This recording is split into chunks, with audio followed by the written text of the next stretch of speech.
Well, good morning, everybody. Super glad to be here in Nashville presenting to you live.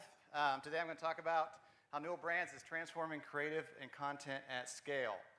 A little bit about myself. I've been always attached to the world of design, primarily leading product and innovation for Newell Brands for the last 13 years.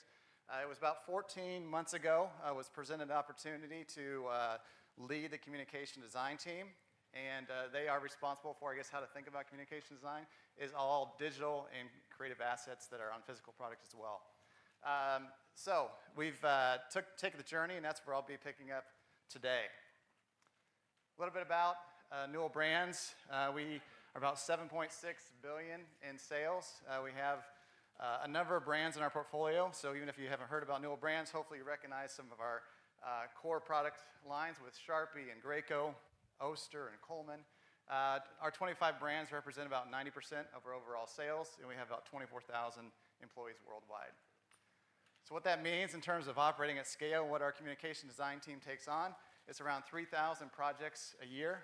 We touch around 20,000 SKUs, and we have about 64,000 deliverables with a pretty significant year-over-year increase of about 166%. And the reality is, and this is from Adobe, but content demand over the next 2 to 3 years isn't going away. It's expected to grow about 5x what it is, and driven by higher volume of content and more types of content to get out to consumers. So this represents a monumental shift, and I'll point you to these numbers, 7, 13, and 26. When I came on 14 months ago, the required minimum assets for any product we launched was 7. It then went to 13, and now it's at 26 just 14 months later. So every product we launch, 26 required assets on top of everything else you would have from an enhanced launch and beyond. So a pretty significant uptick. And so demand is outpacing capacity, and I don't have the luxury of just continuing to drive more and more resources in the organization. It was a question back to us is how do we maximize our throughput and our capacity that we do have to reach our overall goal of hitting 5x in overall content. Which leads us to today, moving from chaos to driving critical outcomes. And when we took ownership of the communication design team, we affectionately called it the yarn ball. We were trying to untangle the yarn ball. There was a lot of complexity in our systems. The team had come from a number of different parts of the organization. But we saw there was disconnected workflows and siloed systems. We had limitations on scaling our content effectively. We had inconsistency, taxonomy, and metadata tagging on the back end. And then it was all underpinned by repetitive and manual tasks that were driving us at a foundational level. So we ultimately wanted to untangle the yarn ball and move to integrated end-to-end workflows. We wanted to have the scalable content powered by AI and consistent brand expression and touch points. All this was enabled because we shifted from more of a category-centric model to a brand management model, and this is really where creative thrives. And so it was a unique opportunity in the time at Newell to really bring these pieces together and reshape what communication design is today. So phase one, we took about a little over 3 months to really start building the foundation, really clarifying the purpose for the team, did a lot of outreach, and really set the vision, defining the current state and the future state for how we want to work and be in the future, our future design aspirations. And we looked at just general workflow and planning and bottlenecks and really moving with the opportunity to get to one Newell process. This is an interesting period in the journey because you're doing things, but your process partners aren't necessarily seeing it, right?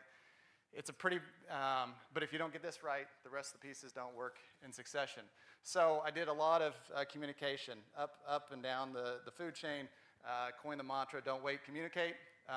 And we had a number of town halls, coffee chats, just constant communication back and forth to let the teams know what was going on and to ensure them that we were moving forward. Phase two, I kind of call this the exceedingly human aspect of it, but we rolled out the strategy, we rolled out the organizational model. Then it became down to introducing the training to our teams, how to actually work with the processes and ways of working that we wanted them to carry forward in the future. And I think oftentimes, we put organizational design ahead of strategy, and then we, at some point, don't necessarily train our teams effectively. So we put strategy first, we did organizational design to reinforce the strategy, and then we put a lot of effort on training our process partners and our team on how to use the tools and how to move forward in the organizational model. We clarified roles, and then celebrate the wins. You've got to do that. As things are starting, this is so delicate of a phase because you're trying to prove out the new model. You've got things that are coming online. You've got to take that effort because you've got a lot of people sitting on the sidelines that may want to participate, may not want to participate, so how do you bring them along? You've got to continue to celebrate the wins, and it's always grounded for me in experimentation. And then phase 3, a pretty pivotal moment, August 1st of last year, we officially flipped the switch. And all our processes, the back-end systems, they all went live. And we deployed the new tools and the workflows to the team, so we started filling out talent gaps and resourcing new functions within the communication design team. And we evolved in real time. We took that last part of the year and really focused on continuing to refine our work streams and get all the roles filled so we hit the ground running in Q1 of this year. So what was interesting in this shift, we moved from communication design as execution, to one as orchestration. And this team had traditionally been seen as kind of the end stop in the train for a lot of the work we did. We opened up that remit to really expand to own the creative from beginning to end, which was a big unlock and empowering for the teams as well. And so the reality is, though, through all this, the effort that we were doing, everything we're looking at, I was really only influencing the top part of the iceberg, right? And there was still a question for how we could get to really unlock and drive towards greater efficiency with content demanding and growing at the pace that it was. So all the below the surface was really grounded on what we started to look at for future state capabilities to really shape the team and move us forward in the future. So as you guys know, the AI inflection point has arrived, and unlike any moment in history, just falling just 2 years behind can define the future for decades. And it was interesting, flashing back, June of 2022, we were sitting at a leadership offsite, and we were talking about the future designer, and all the press and the media had come out around text-to-image capability, and again, it's not as if AI hadn't been around for a long time, but it suddenly became very, very consumer-friendly and started to get recognized. So we paused the meeting, and we just went to the computer and we typed in this prompt: silver blue sports car on a strip of cement, grass, trees, and a modern home in the background with the car in sharp focus. And this is what we got. Pretty crude, right? But that was June of 2022. But you could tell it was a car. You could see some semblance, a little dark in the screen, but there was a house in the background. You had the trees. You had the pavement. Like, it was all there. And it was a pretty pivotal moment for the design team, because I think we could have chosen to stick our head in the sand and pretend it didn't exist, or we could just take the baton and run with it and really drive the capability and ownership within our team to own the pen and own our destiny. And that's what we chose to do. Flash forward 2 years later, typing in the same prompts, that's the level of definition you get. Now, to have a little fun with it, bringing you up to, I believe, March of this year, we had a little fun with one of our Marmot brands, and just giving you a real-time example of what this can look like.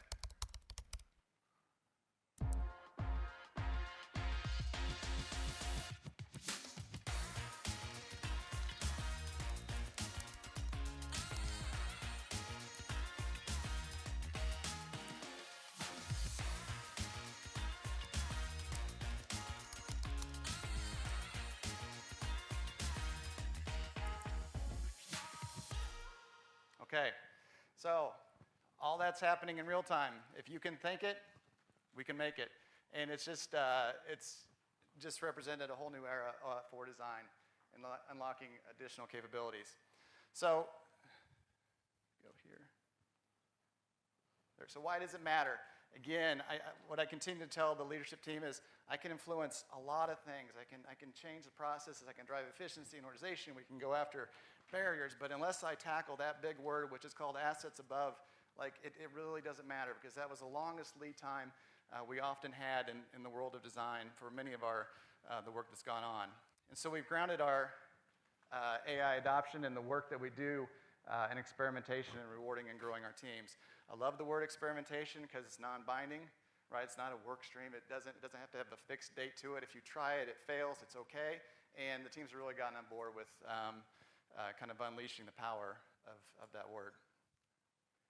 And practicality, as much as I like setting the vision and playing the land of strategy, I like doing things, right? And that's what experimentation is grounded in.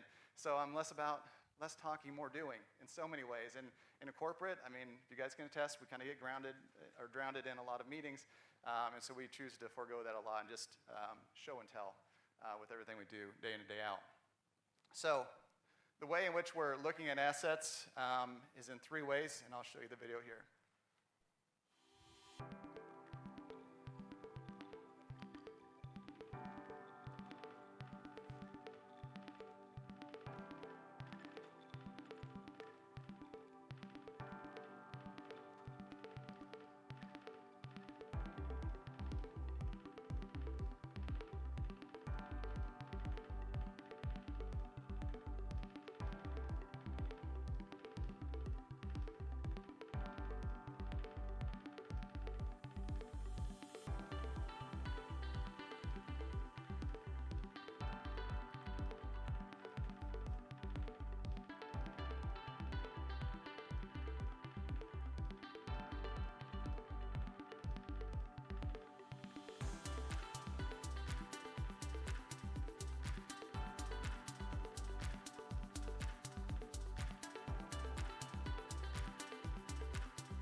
So, pretty amazing strides, and where we've boiled that down to, we've got robots that are coming in and sitting alongside our photographers to help alleviate some of the more manual-driven tasks and activities, give us a breadth of consistency. If we come month to month, if we go back or we go forward 6 months, we can redo the same scene with a level of consistency. We always know that physical assets are always going to be a part of our world for the foreseeable future. We needed ways to improve and drive efficiency at that level. The digital visualization, again, is bringing a lot of the digital AI tools together, using multimedia to bring capabilities in that space, and then certainly with custom models and the work within Adobe for AI to train on our specific assets and be able to create, again, content at huge scale is where we're focused on next. So we've partnered with Adobe, was another unlock in this whole equation. We've changed our data asset management tool to Adobe Experience Manager. We brought in Adobe Express to really focus on regional deployment where we can fix specific brand assets and give them flexibility they need within the region to tailor it to their needs. And then Frame.io is, again, a studio-wide tool to bring in shot to feedback, that loop, in a much more succinct and speedier fashion. But it's interesting, even at the dam level, you can see there was just a number of efficiencies. 20 to 30% of the time was spent in our old world searching for the assets, trying to find them. Again, inconsistency in our tagging and things like that really drove a backlog and requests, and often we were asked to reshoot the same shots that we already had done previously. So huge uptick just in that level alone. So, we have, over the last year, moved from chaos to coordination. We've streamlined the process. We've empowered our core teams and induced modular systems to scale productivity. And so it's a pretty high-stakes year. As we head into 2025, we are seeing a number of assets come out with full deployment of the systems, the processes, the workflow, the new team capabilities to give us content like this.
So it's been a pretty big year for us and a lot of work to bring this together. But just some highlights of what we've been able to achieve. We've got about 2.5x year-over-year increase in deliverables from Q1 of last year to this year without any additional core team headcount.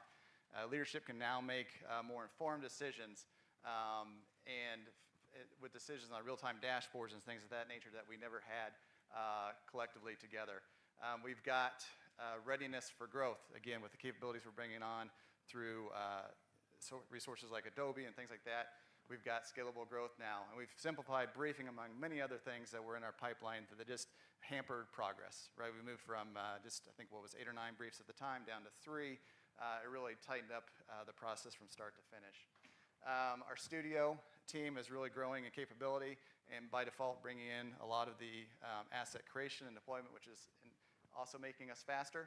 And we've brought in new roles, proofreaders and a bigger copywriter team. We've brought in intake coordinators to help manage the process with the marketing team to make sure things are hitting on time. So it's been a pretty exciting ride and a lot of excitement for what's to come in 2025. If you look at kind of the systematic kind of progression we've been in, 23 was about communication design having more fragmented, siloed, and manual operations. 24, we turned it to be more systematized, integrated, and streamlined. And then 25 is about optimizing, driving more intelligent and AI-integrated platforms. So whether you're managing 3 brands or 30 brands, the principles still apply.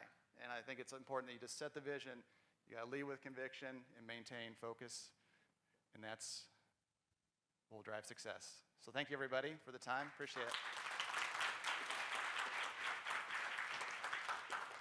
Wyatt, thank you so much. I always love the peek behind the curtains, and you can always tell people are engaging when they're taking pictures of your slides of like, oh, that's how they got this done. I have one question before we open it. What was the change management like internally to kind of sell in these new ways of working and new tools and technology? You know, so because I had the product design team, and they were largely considered the crown jewel of design in so many ways. They had just a great relationship with our process partners, the delivery. I usually put them at the forefront of the tip of the spear to help drive that belief and that what we did for product design we can do for communication design. I leveraged my relationships big time. And like I said, it was constant communication with those, and you are doing a little hand waving, right, and saying, trust me, things are going to get better, but it is, it can never move as fast as you want it to, right? And especially in that first 3 to 4 months when you're taking the opportunity to reshape an organization. I mean, it's 120, 130 people that they've got to embrace it as well. So all those 3 milestones I showed you were so delicate of a process to bring together, but. It comes down to just relationship, knowing people, and I did put a lot of focus on if I knew the marketing VPs were fixated on a specific program, I kept tabs on that one, right? And that kind of helped us too, kind of get through the early days of that change. Other questions for Wyatt? Oh, you make it so easy for me. I thought I'd help out while I'm here. Well, I'm also piggybacking off your question as well, because I'm Sally from Mondelez. What resistance, if any, did you in that change management, or in the whole process? What were kind of the key elements of resistance, or things that barriers that you came up against, and how did you overcome them? I didn't have data, which then was grounded in belief in what our senior leaders were believing was happening, and there was a disconnect between the lower levels of the organization and what they were getting. And it really wasn't until Q1 when our system started to tell a story that we were able to just fight with facts. And until then, it was a little, up to, again, popular opinion on what was happening and what not happening. So I just hit those head on. I just had to have the conversation because if left to its own devices, it could derail a lot of the work we were doing. So.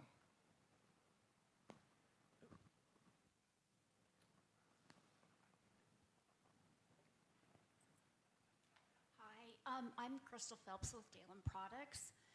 Just a really quick question for you. Now that you've implemented, are you seeing any resistance with the AI being used in, any of like the retail marketing, advertising, or anything like that happening?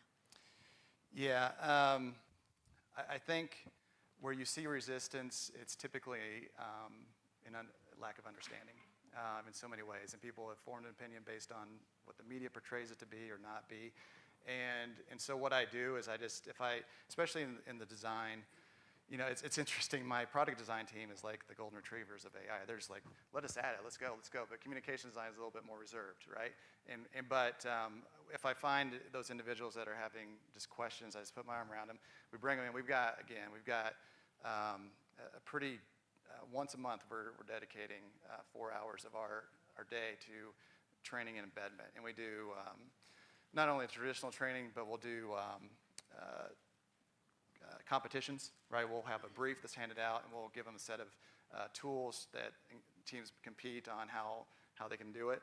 There's just multiple ways. We'll bring in subject matter experts outside the industry to come in, and they've, time and time again, they just walk away saying, oh, that's not so bad. Right, and then they're excited about it, and we have plenty of creative to go around, And what I've seen is we've unlocked the team to be more focused on the upfront creative and the bigger ideas, and left some of the more scalable type content related to the AI and capabilities that has there. So, but it is a delicate balance, So. Wyatt, thank you so much. All right, thank you.